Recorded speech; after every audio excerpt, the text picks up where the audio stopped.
formado por guerreiros. Loyalty Team Martial Arts. Jiu-Jitsu, equipe em Fight, mestre Lourenço Filho, Muay Thai. E para aqueles que desejam perder as gordurinhas, definir o shape, treinamento funcional. Avenida Rio Branco, 522, Mauá. Loyalty Team Martial Arts. A sua mente e o seu corpo conectados na mesma vibração. Samba da Guardiã. Todos os sábados ao meio-dia, o melhor da velha guarda do samba você confere aqui na Rádio A Guardiã da Notícia. É isso aí, galera. Todos os sábados, a partir do meio-dia, eu, Carlos Ragazzi, o melhor do samba na Guardiã da Notícia. Sintoniza na rede e ouça o melhor do samba. E malandro é malandro, mané, mané. Pode escrever que é. Rei do Mármore. Excelência em qualidade para pias, mesas, bancadas e até escadas. O melhor em pedras para o design da sua arquitetura. Cartela de cores arrojada e moderna, de acordo com lançamentos de mercado. Conheça já os nossos produtos e solicite um consultor para o seu orçamento. 011 95437 9514. Rei do Mármore. Elegância com a essência das pedras. A Guardiã da Notícia. A Guardiã da Notícia. A Guardiã da Notícia. A Guardiã da Notícia. Envelope seu veículo com qualidade e dê um visual diferenciado para ele. Pioneiro em carros particulares e carros para empresas. Saiba mais, confira agora mesmo. Personalização de carros é na Publisign. 011 3857 0002. Publisign, envelopamento automotivo. Confira agora mesmo. A Guardiã da Notícia. Da Notícia. Da Notícia. Da Notícia. Da Notícia. Da Notícia. E Veloz. Ultra velocidade em até 300 megas para o seu celular, tablet, diversos dispositivos. E Veloz. Nunca foi tão fácil acessar a internet banda larga. Essa é a super velocidade fibra ótica da Iveloz. E nossos combos possuem ainda acesso às redes sociais e ligação ilimitada. Veloz. Corra com a nossa velocidade e assine já. 011 4610 0000. E Veloz. A sua conexão. Guardiã da Notícia. Chegou a hora de São Paulo se juntar ao movimento da economia de água. Cuidar de casa é cuidar da vida. Cuidar da vida é cuidar da água. Cuidar de casa é cuidar da vida. Enquanto você cuida da água, a Sabesp cuida de você. Então vamos juntos nos cuidar na época mais seca do ano. Fique de olho na água. E não se esqueça, quando sair, use máscara. Agora, na Guardiã da Notícia, Guardiã Gourmet.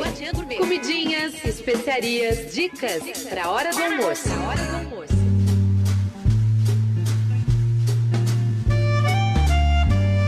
Muito bem, são 11 horas e 49 minutos. Estamos aqui na Rádio Guardiã da Notícia, agora apresentando o programa Guardiã Gourmet.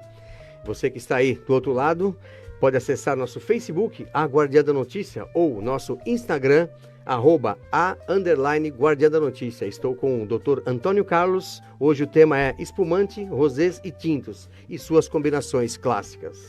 É interessante isso, né? Porque as pessoas acham que, por exemplo, os espumantes, que tem origem lá na Champanhe, pelo menos assim, o mais famoso dos espumantes, todo dia a gente fala isso, mas quanto mais fala, mais a gente acredita. Né? Também.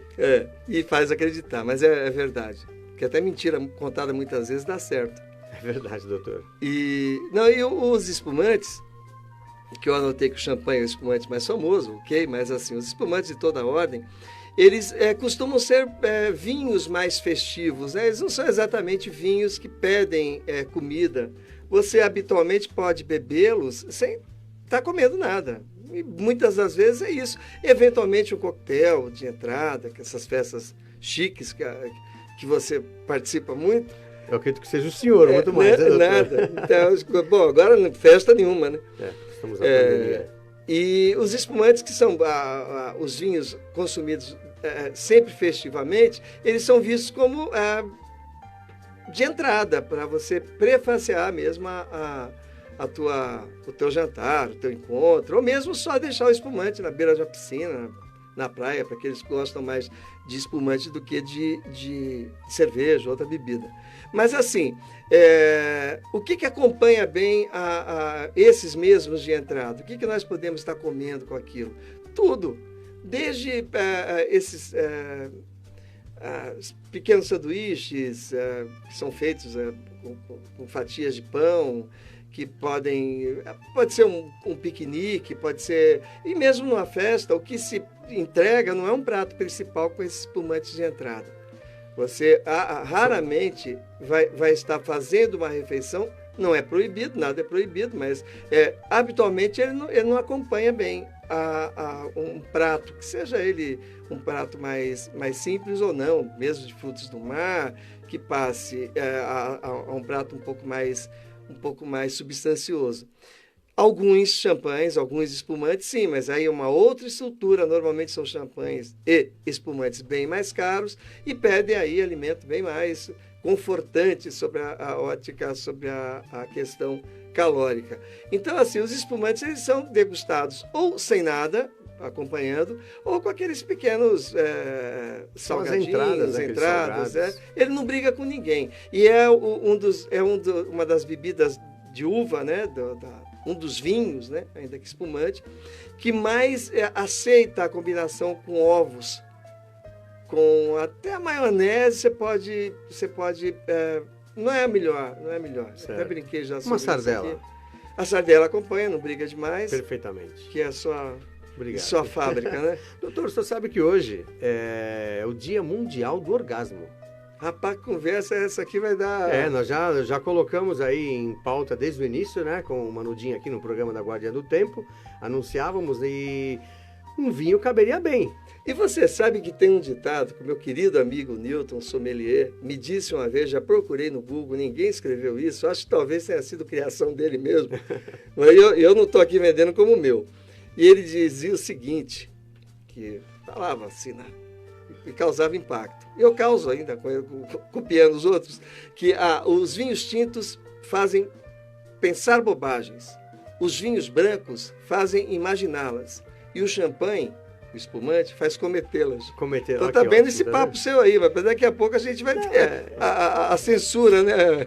Não, na verdade, assim, pegamos no site, né? E hoje realmente é o dia. Então eu pensei no vinho, porque o vinho é um estimulante. E o champanhe é mais visto nisso, né? Ainda, é mais visto nisso, Ele é bem ligado com essa questão mais erótica, né? Tem a ver um pouquinho com a sexualidade. E é uma bebida um pouquinho, como que eu digo, ela é... Eu ia dizer mais democrática, ela cabe em quase todas as situações, né? E por também conter um pouco de açúcar, inclusive açúcar adicionado, não os brutes, tem os chamados extra brutes que não tem nada. Mas habitualmente você faz a feitura, o processo de feitura, de fabricação de um champanhe, de um espumante, envolve a adição de açúcar, na maior parte das vezes. Até porque as uvas que compõem o champanhe, elas não atingem, de regra, o champanhe e os espumantes. Me perdoe que eu estou falando uma coisa como se fosse outra, e conceitualmente não é.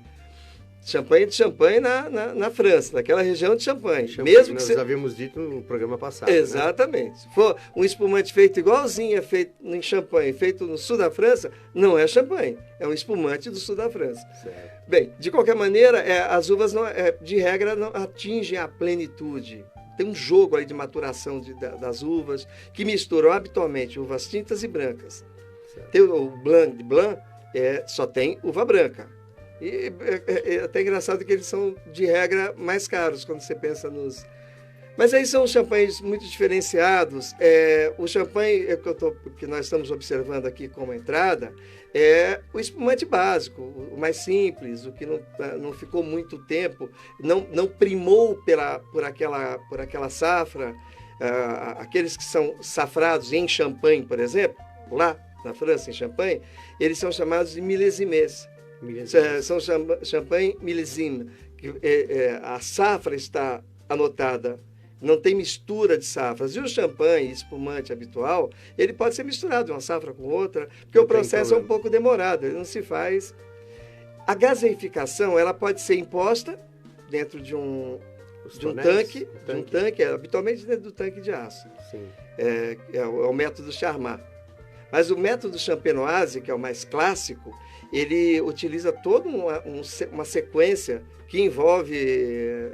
É complexo, a gente falou isso de outra vez. Mas o champanhe que nós estamos falando aqui, o espumante, é aquele de entrada. Então, você pode comer com o que você quiser, você pode tomar num piquenique, você pode comer com sanduíches, pode comer com salgadinhos. Você falou da sardela. Sim. Um patê de azeitona, tudo isso tem... Pode. Mesmo porque ele deve ser um espumante leve. Ele é leve, tem uma acidez que segura bem tudo isso, acaba não contrastando demais. Agora, alimentos muito ricos em gorduras já não é que seja proibido, mas já não pede demais. Não combinam. Né? Principalmente carnes, molhos. Você pode, mas não é a combinação que gustativamente traga mais satisfação. Então, assim, se você está planejando uma festa bem, assim, chiqueira, você vai principiar receber seus convidados com espumante. É inteligente isso. O que deve ser feito, uma situação bem interessante, é você saber o momento de conter isso, porque, como eu disse, essa adição de açúcar, essa coisa mais festiva e mesmo a presença do gás, né, dentro das borbulhas, né, facilitam muito o processo de embriaguez. Por isso que vem essa história do que a pessoa, fazer bobagem, né? Entendi. Acaba que facilita. Você pega as caipirinhas, as coisas que vão açúcar adicionado, a embriaguez ela ocorre muito antes que se você estivesse bebendo outro tipo de Isso então de é alcoólico. relacionado ao açúcar. O açúcar, ele não é catalisa, porque seria um termo errado. Ele favorece a absorção mais rápida do álcool. Do álcool. Tá Ele tem um componente. Por isso que é sempre interessante você interferir na absorção alcoólica, que já começa no estômago. É diferente do alimento que começa no duodeno proximal, né? O álcool ele já começa a ser assim, captado a partir do estômago, no comecinho ali do duodeno já começa...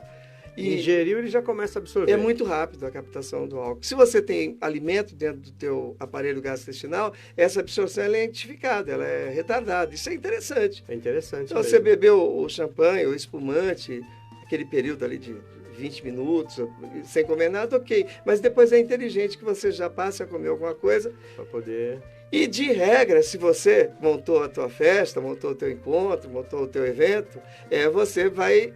passar para outro, ou dar opção de outro vinho. E, habitualmente, uma sequência lógica é o vinho branco, que, como na situação de ser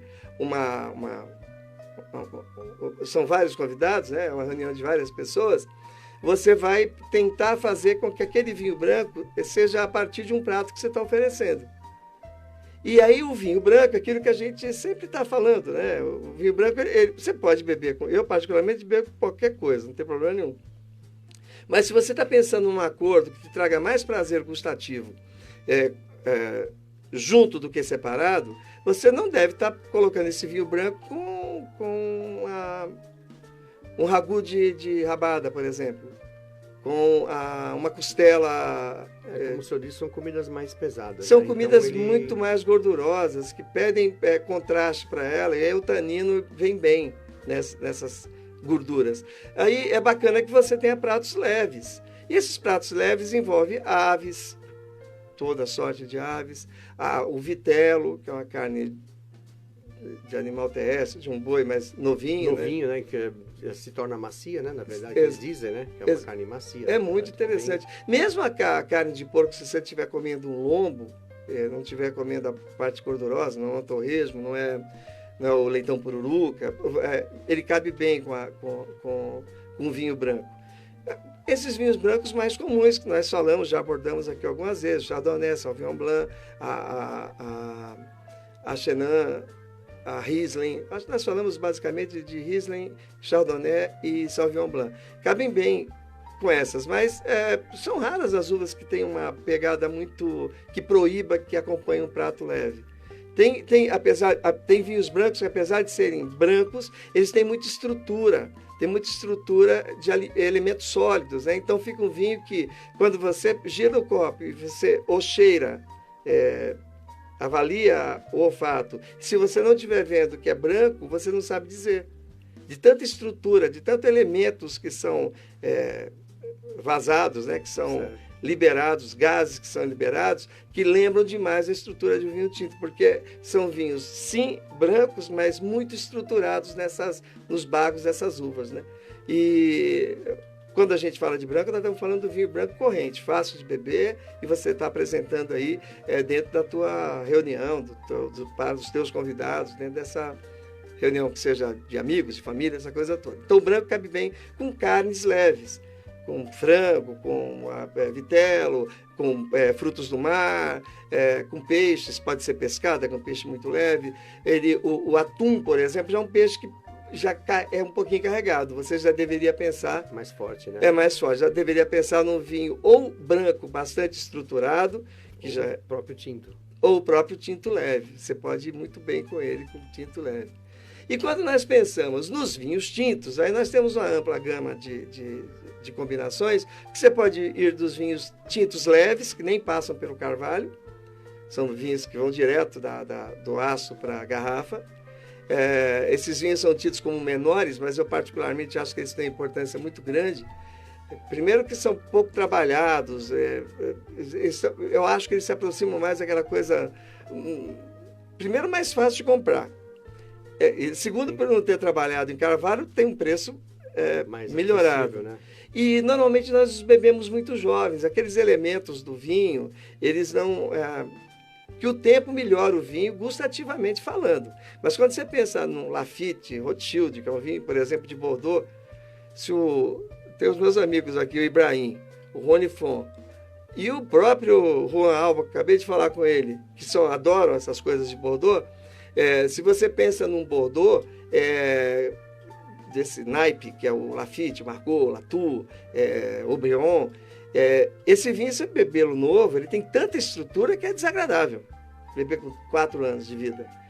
Depois de uns 20, 25, 30 anos, ele fica absolutamente fabuloso. Ele fica algo para você não esquecer. Mas quando nós estamos pensando, eu fiz aquele parênteses, em saúde, aí você está pensando nos elementos sólidos, que aparentemente nos trazem privilégios, nos trazem vantagens. Esse vinho caríssimo, ele já serve bem pouquinho para nós. O álcool, se é que ajuda, vai estar ajudando. Então eu gosto muito desses vinhos jovens, são fáceis. Você vai na pizzaria e está lá o preço que você pode pagar. Você vai no supermercado, você vai estar no preço que você pode pagar, de todas as uvas tintas. Então, se você for fazer uma festa, uma recepção, você vai estar usando um vinho básico, não vai estar usando nada de excepcional, gustativamente bom, mas que não é um vinho que Qual ficou... o vinho que o senhor recomendaria, assim, hoje, para fazer uma festa, assim, uma reunião? Um tinto, você diz? Tinto. Olha, nós temos bons quiantes, não os grandes quiantes que são caros, nós temos bons quiantes, vinhos da tua região, da tua pátria, da tua família na Itália. Eu gosto muito, eu acho que ele é um vinho que, assim, gustativamente falando, ele combina bem, ele não tem aquela... ele tem característica, ele tem identidade, um quiante, mas ele é eclético, ele combina bem com as coisas que você fabrica, a sardela, todas aquelas quitutes, ele combina muito bem, ele cabe muito bem ali, combina bem com pizza, ele combina bem e não briga demais. Uma outra coisa briga, tem muito alite, ele vai brigar, mas não é uma coisa que vai muito bem ali. Com essas carnes brancas que eu falei de tinto, vai. Quando você pega um vinho quiante, você paga um preço muito acessível na maioria das vezes, mesmo com esse euro como está.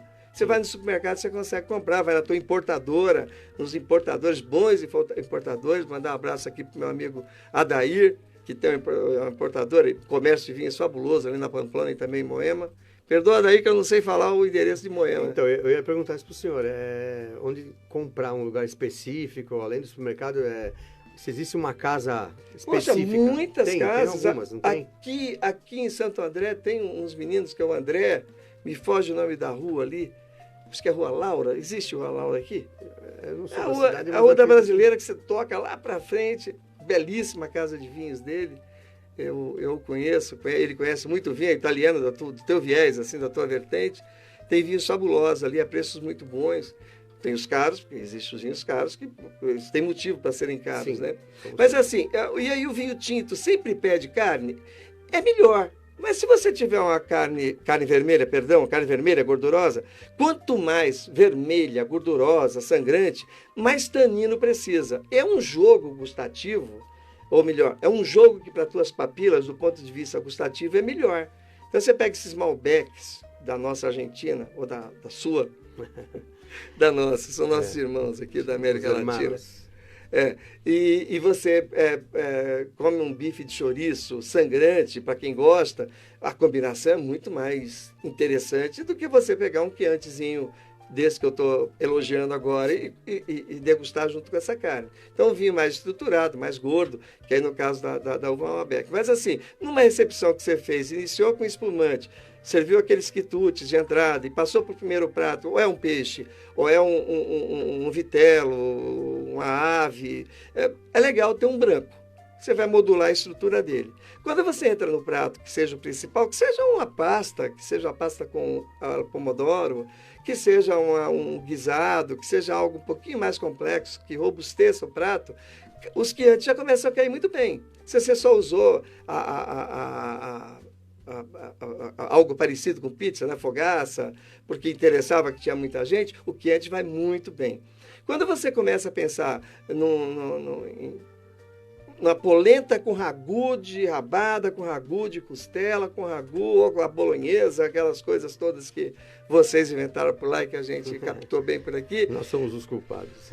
O vinho quiante já precisa ser um pouquinho mais estruturado, porque eu estou partir ali da Toscana, você pode usar os super toscanos, mas ainda nesses pratos você pode usar os grandes tintos, sim, mas cabe esses vinhos mais tranquilos, que sejam os nossos vinhos nacionais. O Salton, todo mundo brinca comigo que eu fico elogiando o povo metido a seus sabidões, né? Às vezes eu também dou de metido de sabidão. É assim, mas tem as coisas nacionais, eu falo tanto que nós somos bons e a nossa vocação é espumante, e sempre vou dizer isso, que nós fazemos espumantes fabulosos. Mas quando nós falamos de vinho tinto, tem um vinho aqui do Salton, é um vinho, acho que é Talento o nome, é um corte de Bordeaux, ele mistura umas uvas bordalesas, é Cabernet Sauvignon, um pouquinho de Merlot, e basicamente esses dois, mas tem mais corte ali. É um vinho assim, mas muito honesto, mas muito interessante. É um vinho tinto nacional, vinho nosso aqui, feito por uma grande empresa, não um vinho de boutique, porque vinho de boutique nacional, tinto, nós temos bons. Daria para ficar, mas é que o preço começa a ficar, né? Fica muito alto, né? Nós vamos falar só de vinho nacional, qualquer hora aí a gente vai falar sobre isso. Então, os pratos que pedem esses vinhos tintos, eles habitualmente são pratos mais gordos. São pratos que tem um molho, que tem um ragu, que tem uma carne. Quando o prato começa a ficar muito pesado, que é um prato, por exemplo, que envolve uma carne, uma paleta de cordeiro, que cozida ali por muito tempo, aí vem o arroz no próprio molho. O cordeiro cabe bem com vinho, hein? Cabe muito bem, mas aí o vinho mais leve não é o melhor. Não. Aí um vinho mais pegado, né? Um vinho tinto mais gordo. Então é assim, eu acho que é a tua recepção que eu estou resolvendo aqui, né? Certo. Eu gosto muito, você perguntou, eu fui no Chianti, poxa, nós poderíamos falar de tantos vinhos aqui, eu só queria fazer uma combinação da textura do vinho, da textura do alimento. Então, os vinhos, eles têm gradações, né? Eles têm estrutura, eles são mais fáceis, mais leves. Os mais leves não passaram pelo carvalho, ou se passaram por estágio de carvalho, passaram por pouco tempo. E à medida que você estagia esse vinho mais tempo em carvalho, é porque você acredita mais na estrutura. O enólogo sabe, eu tirei essas uvas de um vinhedo muito bem postado, bem posicionado, bem exposto, numa terra que fornece elementos diferenciados, e essas minhas vinhas são mais velhas, elas concentram muito a sacarose dentro da fruta, as frutas são muito mais concentradas, então esse vinho eu vou respeitar mais e vou tratá-lo melhor. Aí ele cobra muito mais para a gente também. A coisa começa a ficar mais pesada.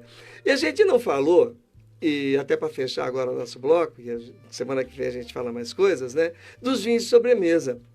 Eu acabei não anotando isso, até porque achei que nós íamos gastar muito tempo, não ia dar para falar, eu faria uma tela só sobre isso. Mas os vinhos de sobremesa, é assim, eu particularmente gosto de todos. Hoje, até para lembrar a nossa terra aí, nossas maiores origens, que não são as suas, para lembrar de Portugal, o Douro foi a primeira região demarcada do mundo pelo Marquês de Pombal. Então você comprava um vinho sabendo que era do Douro e havia toda aquela coisa que nós temos hoje nos DOCs da Itália, que nós temos hoje na AOC da França, que são situações que você só pode ser aqui dentro desse território, você só pode dizer que esse vinho é daqui se você estiver aqui e colocou fiscalização para isso, e para fazer vinho aqui você tem que plantar tais uvas ou tal modelo, de tal maneira e ter tal produção. Existem regras para você cumprir. Quer dizer, são regras, né? São regras, exatamente. E a primeira região demarcada de vinho do mundo foi na nossa lá em Portugal, Marquês de Pombal, isso é século XVIII. Muito interessante isso, né? Que hoje Portugal não é o mais faz sucesso. Quando se fala em Portugal, normalmente eu sempre ouço dizer assim, o vinho do Porto. Então, é dele que nós estamos falando, porque o vinho do Porto foi o mais famoso. É uma frase que está assim... O vinho do Porto. Por que vinho do Porto? É um vinho fortificado. Quando a gente pensa, eu vou falar basicamente, só para encerrar esse bloco, o ouvinte, o telespectador que esteja ligado no papo, vai entender bem. Você tem no mosto da uva, que é o suco, está todo embrulhado, né? Você pisou, você macerou com máquina ou com os pés, aquilo tudo virou um grande suco cheio de semente, cheio de cascas, Sim. Né? E ali vai fermentar, e o que era suco vai se transformar em álcool. Mas nem tudo.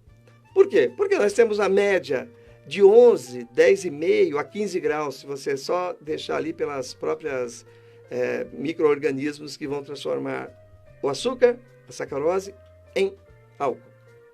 Só que esses micro-organismos que fazem com que haja a transformação de açúcar em álcool, eles respeitam, melhor, eles são obrigados a respeitar o nível alcoólico. Por quê? A partir de 14,5 graus, 15 graus, esses micro-organismos morrem, ou deveriam morrer.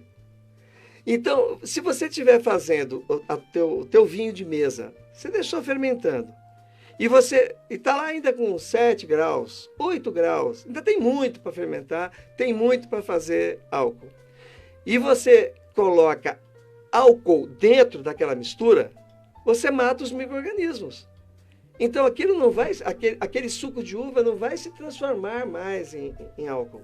Aquele suco de uva vai ficar dentro daquele vinho com o pouco que ele já tinha, o percentual que ele já tivesse feito de álcool, recebeu aquela carga de álcool que matou os micro-organismos e se misturou com aquilo tudo. Esse é o princípio do vinho do Porto, que nós chamamos de vinho fortificado.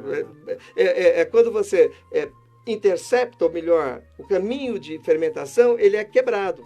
Você fica ali, se você parasse ali e bebesse aquilo, não tinha quase álcool nenhum, teria só o doce do suco, que não foi transformado, e o pouco álcool que tivesse montado. Aquilo é fermentado por um período de alguns dias, você joga o álcool ali, é claro que a estrutura desse vinho tem importância.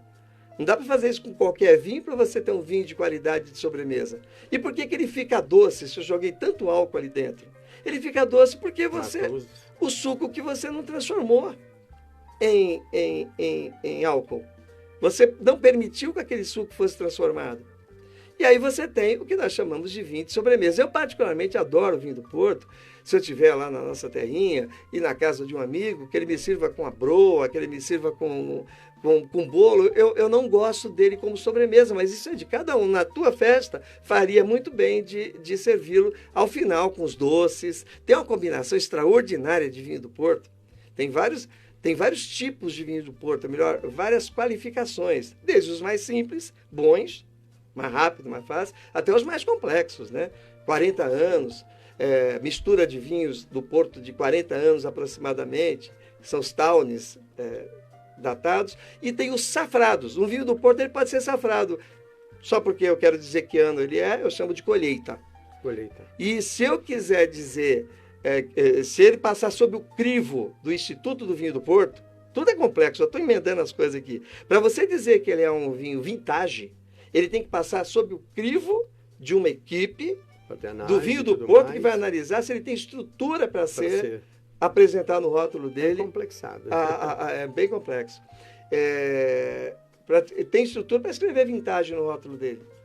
E uma vez que seja vintage, sem dúvida, um vinho de qualidade. high, exatamente, de maior qualidade. Mas nós estamos falando do vinho do Porto como um todo, pode ser desde o super até o mais simples.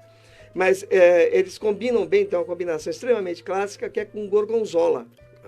Não, mas é espetacular. Talvez seja o link mais extraordinário que você encontra entre um alimento e um vinho, aí no caso de sobremesa, seja o Porto com o gorgonzola.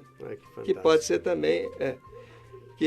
também visto, e aí os que gostam de foie gras adoram com um vinho de sobremesa que chama Sauternes, que é outra maneira de fazer, outra história, que tem o grande Chateau de Cam, que é um vinho de sobremesa talvez o mais caro do mundo, que combina demais com quem gosta. Não é o meu, infelizmente eu sou um gourmet meia pataca, não tenho essa pegada para foie gras, e combina maravilhosamente com o tal do Sauternes. Quanto melhor o Sauternes, melhor a combinação. Assim como deve ser para o Porto. E o Tokaj também, que é um vinho de sobremesa da Hungria, que tem a mesma maneira de ser feita, o mesmo modelo, a mesma metodologia de fabricação que tem esse Sauternes. Mas nós falamos do Porto, eu vou ficar só no Porto, para outro dia nós falamos dos outros. A combinação de gorgonzola com o vinho do Porto é um negócio fabuloso. E ele é servido na sobremesa, como para quem fuma charuto, para quem quer continuar batendo papo. Aí o outro dia que vai dizer para você se fez um bom negócio ou não, né? Eu guardei maus momentos, más manhãs, né? Pós vinho do Porto, eu não vou bem com ele, que não seja nesses horários mais para ele mesmo, respeitando o vinho do Porto, ele me respeitando. Uma pergunta para a gente terminar. Como foi esse interesse pelo vinho? Puxa vida, rapaz, na época eu tinha um professor, doutor Geraldo, que era meu preceptor na Universidade de São Paulo, na Faculdade de Medicina da USP, para o meu doutorado, e ele sabia muito de vinho, ele era mais bordalês, assim, ele gostava muito dos vinhos de Bordeaux, e eu fui ali me interessando com aquela conversa, era bebedor de cerveja habitual. E meu irmão comprou um vinho para mim, como eu comecei a falar de metido, né, ia no lugar que estava ali, e meu irmão comprou um vinho, gostamos ali, comprou para mim de presente. Na época era caro, né? Eu acho que deve ter pago caro. Bom, depois eu fui naquela, testando, pensando. Mas assim, para eu comprar um vinho hoje, que seria de R$100, eu pensava 100 vezes. É engraçado essas coisas. Aí fui me adaptando, gostando. Agora, o que me arrebatou de vez, assim, que aí eu passei a estudar muito. Eu bebo muito pouco. Essa semana eu não lembro de ter bebido. Aliás, ontem eu tomei um copinho. Mas diz que um copo é sempre bom todos os dias, né? Pelo menos que eu mas não foi um copinho, não. Eu tomei mais que um copinho, então mas tudo bem. copinho. Mas eu não bebo assim demais, não. Eu bebo pouco, passo às vezes 10, 15 dias sem beber. Aí eu tenho um grande amigo, temos grandes amigos, eu, o Gladstone, nós fazemos um livro sobre a Borgonha desde 2000 e... são 13 anos, não, são 14 anos, então 2006. Ele fotografando, né? Um convite inicial, nós levamos um grande grupo, e depois nós fomos. Nesse lugar eu fui 29 vezes já, eu tenho amizade com o pessoal da Universidade de Dijon, que tem a ver com a geologia de lá, e eu tenho um livro pronto já. Nesses 14 anos eu fiz um livro. Já está no que mercado, era para ser agora, nós íamos lançar agora no mês de setembro. Essa pandemia acabou. A pandemia atrapalhou demais, mas eu acredito que abril do ano que vem é um vinho que está... O vinho, eu tenho mania de falar do livro, fico tão empolgado com o vinho, que está sendo traduzido para o chinês também, que é um mercado assim, muito grande, positivo. Tem um lado, é igual adoçante, para um lado e para o outro, né? A gente não tem... E aí que eu abordo nesse livro algo muito complexo. Tal foi a minha pegada com relação a vinho. Eu começo a abordar que eu me apaixonei por essa região que é chamada Borgonha, mas especificamente por um trecho dela, uma dos cinco subdistritos, que é Côte d'Or. Na verdade, se você tivesse que fazer uma apresentação da Côte d'Or, que é em Costa Dourada, né? Como se fosse em Costa Dourada, por causa da cor que fica no mês de outubro, assim, para novembro.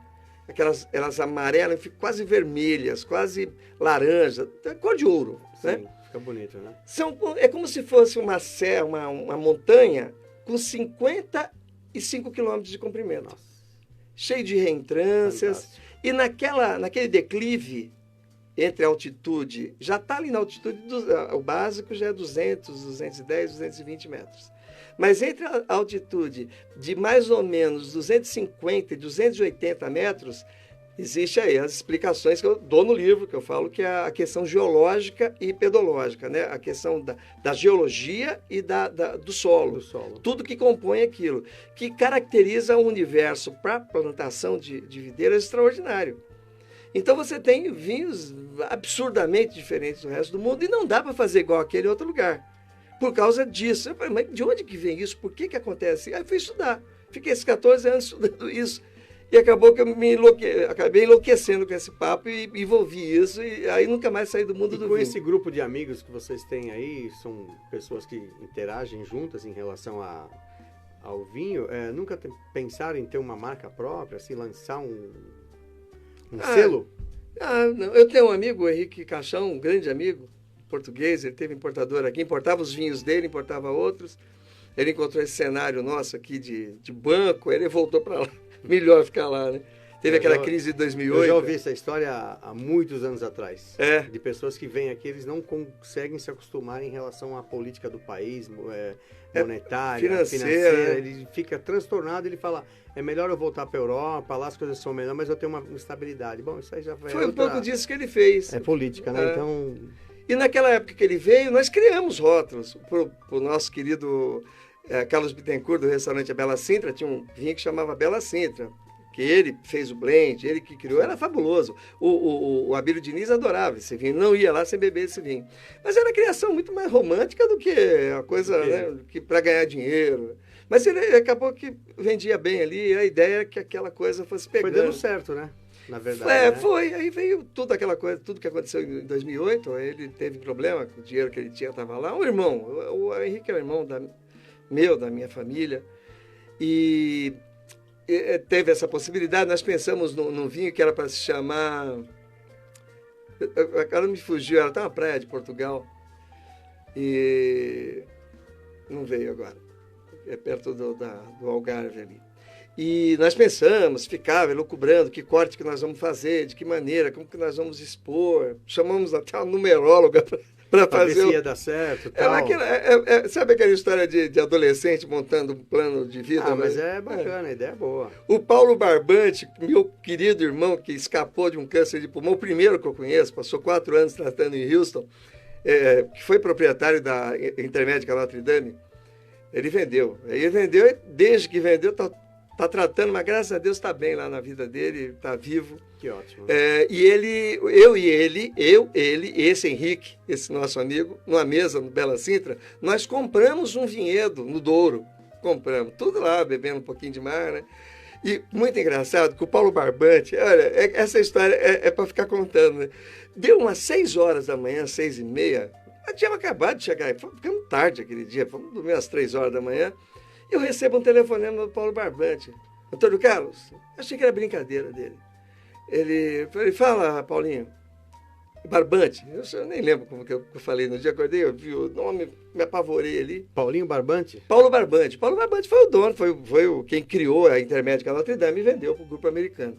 É um irmão, pessoa muito chegada, eu gosto demais dele. E eu sei que ele gosta de mim. Se não for, não precisa dizer, viu, Paulinho, se estiver vendo aí. E ele falava, e ele liga para mim e fala, Antônio Carlos, o que aconteceu? Eu pensei que tinha acontecido alguma coisa. Antônio Carlos, aquela história lá, eu não quero comprar esse vinhedo, não. Eu falei, o cara realmente comprou, né, na minha cabeça. Eu falei, cara, onde que eu ia arrumar dinheiro para comprar vinhedo? Mas eu era sócio dele, naquele papo da bebida, né, aquele treco todo. Foi muito engraçado que ele falou, não, Antônio Carlos, eu não quero isso. A minha vida é serviço médico. Aí eu deixei. Até hoje ele fala para todo mundo, né? Nem sei se ele sabe que eu não ia comprar aquele vinhedo, mesmo que eu quisesse. Eu iria na rabeira, né? Muito engraçado isso. Mas fechando só, o vinho de sobremesa, no caso o vinho do Porto, ele cabe bem para você fechar a tua... E é muito importante que você contenha essas liberações Então, o champanhe e o espumante, principalmente, você tem que conter mais.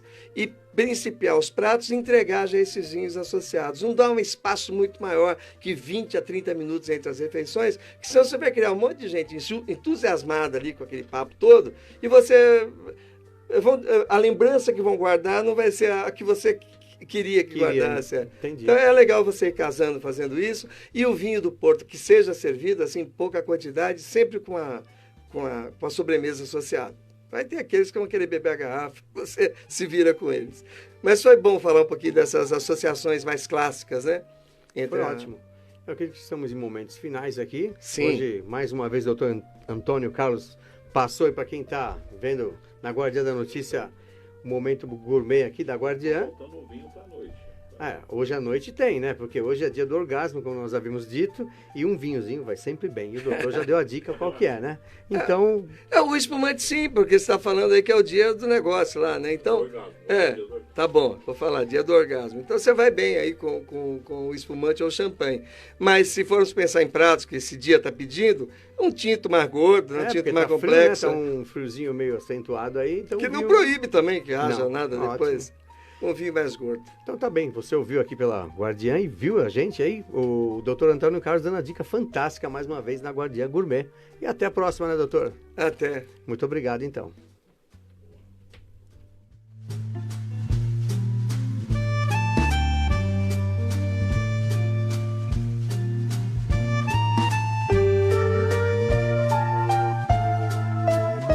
Guardiã Gourmet. Comidinhas, especiarias, dicas. Aqui na Guardiã da Notícia. A Guardiã.